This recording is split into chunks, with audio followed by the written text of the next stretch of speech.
Good morning students. आज हम पढ़ेंगे chapter third materials, metals and non metals. ठीक है।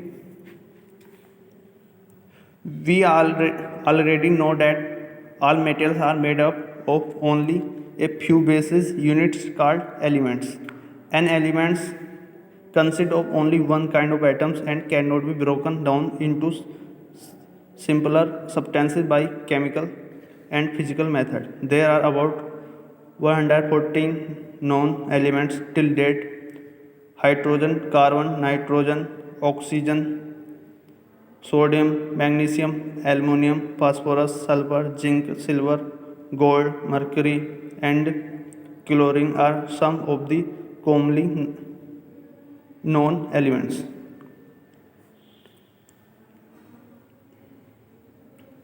जो हम देख रहे हैं कि जो पदार्थ होते हैं वो बने होते हैं छोटे छोटे कणों से। ठीक है, उसे हम क्या कहते हैं? एलिमेंट्स। ठीक है। एन एलिमेंट कंसिस्ट, जो एलिमेंट होते हैं वो आपके only one kind of atom, एक ही तरह के एटम में बटे होते हैं। ठीक है। और उन्हें कैन नॉट बी ब्रोकन, उन्हें नहीं तोड़ा जा सकता, नहीं केमिकल मेथड से, नहीं फिजिकल मेथड से। ठीक है। और आज के टाइम में जो हम जानते हैं जो एलिमेंट हैं वो हैं 114 एलिमेंट्स। ठीक है। आज की डेट में टोटल 114 तत्व ऐसे हैं जो हम जानते हैं। ठीक है। जो हमारे उसमें है, जिनकी खोज हो चुकी है। 114 एलिमेंट हैं, तत्व। ठीक है। जिनमें कुछ कॉमन है जिसे हम सब जानते हैं। आपने हाइड्रोजन सुना होगा, carbon, nitrogen, oxygen, sodium, magnesium, aluminium, phosphorus, sulphur, zinc, silver, gold, mercury and chlorine. ये कुछ कॉमन है जो एलिमेंट जो हम सभी जानते हैं। ठीक है। वैसे है टोटल कितने? 114 एलिमेंट्स हैं। ठीक है। अब आता है classification of elements. All the objects around us are made up of some materials.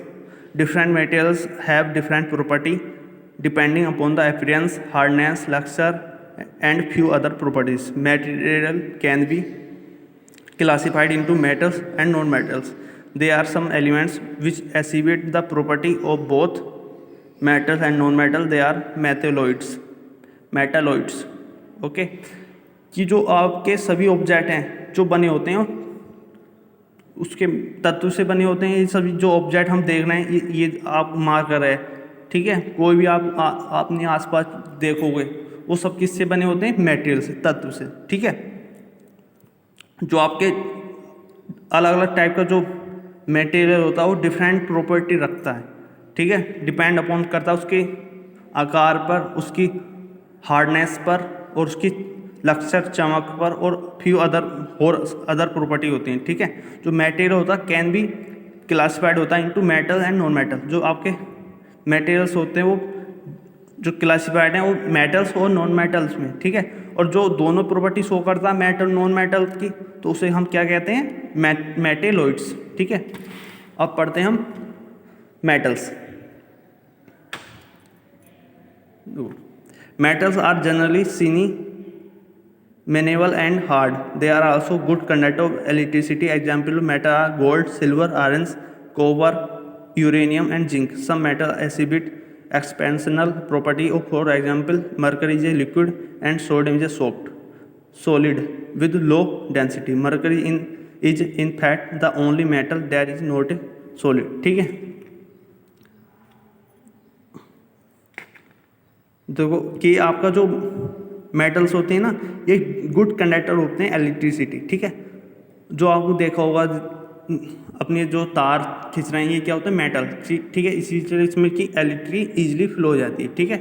देखो इसके जो एग्जाम्पल है मेटल से क्या क्या है? एक गोल्ड, सोना, सिल्वर, चांदी, आयरन है ना, आयरन, कॉपर, तांबा, यूरेनियम, जिंक। ये क्या एग्जाम्पल है किसके? मेटल। ये सब आपके मेटल हैं। ठीक है। और कुछ देखो ये सब क्या है? सॉलिड होते हैं। ठीक है। पर एक एलिमेंट होता है मरकरी, ये लिक्विड में होता है। ठीक है। क्योंकि ये जो है इसकी लो डेंसिटी होती है। ठीक है। और बाकी जो आपके मेटल होते हैं वो सभी क्या होते हैं? आपके सॉलिड होंगे। पर लिक्विड क्या? मरकरी क्या आपका? लिक्विड। ठीक है। अब आता है आपका non metal. They do not conduct heat और electricity very well.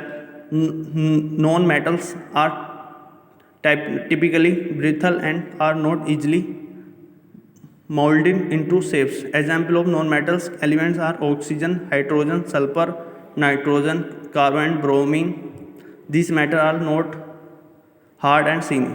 They exist as gases or solid. Bromine is the only non-metal that exists as a liquid. ठीक है, जो आपके नॉन मेटल होते हैं ना वो कंडक्ट नहीं करते हीट और इलेक्ट्रिसिटी अच्छी तरह से. ठीक है, और non metal are typically brittle. ये जो होते हैं चमकीले होते हैं और are not easily mount into gas shape. ये अपने शेप में चेंज नहीं होते. एग्जाम्पल ऑफ नॉन मेटल, जैसे नॉन मेटल के जो एग्जाम्पल है आपका ऑक्सीजन है, हाइड्रोजन है, sulphur, nitrogen, carbon and bromine है. ठीक है, तो ये मेटल होते हैं. These metal are not hard and shiny. ये जो मेटल होते हैं ये हार्ड नहीं होते. ठीक है, और ये दे एग्जिस्ट गैसेज और सॉलिड. ठीक है, ये क्या किस में बटे होते हैं? गैसेज और सॉलिड में होते हैं. ठीक है, bromine is the only non metal the acid and liquid. ठीक है, जो आपका ब्रोमीन है ये ओनली ऐसा नॉन मेटल होता है जो आपके लिक्विड फॉर्म में पाया जाता है. ठीक है, अब आता है metalloids. Metalloids they are some elements which have the characteristics of both the metals और non metals. They are called metalloids. Metalloids are typically semiconductor, which means that they both insulate and conduct electricity. The semiconductive property makes metalloids very useful as a computer chip materials. Example of metalloid elements are silicon and boron. ठीक है, जो आपको metalloid क्या होते हैं? जो दोनों तरह की प्रॉपर्टी रखते हैं, जो मेटल और नॉन मेटल की दोनों तरह की प्रॉपर्टी रखते हैं, उसे क्या बोलते हैं? मेटलॉइड्स. ठीक है, ये क्या होते हैं? सेमीकंडक्टर होते हैं. ठीक है, ये आपके इलेक्ट्रिसिटी होती है ना उसके लिए कंडक्टर भी होते हैं और इंसुलेटर का भी दोनों तरह का काम करते हैं. ठीक है, और ये जो होते हैं आपके वेरी यूजफुल होते हैं. कंप्यूटर आपने देखा तो कंप्यूटर में जो चिप होती हैं मेटल, ठीक है, वो उसमें मेटलॉइड्स ही होती है. ठीक है, सेमीकंडक्टर टाइप होते हैं. Example of metalloids elements are silicon, boron. जो आपका मेटलॉइड्स का एग्जाम्पल है वो क्या? सिलिकॉन और बोरोन है. ठीक है, आज के लिए इतना ही. Okay students.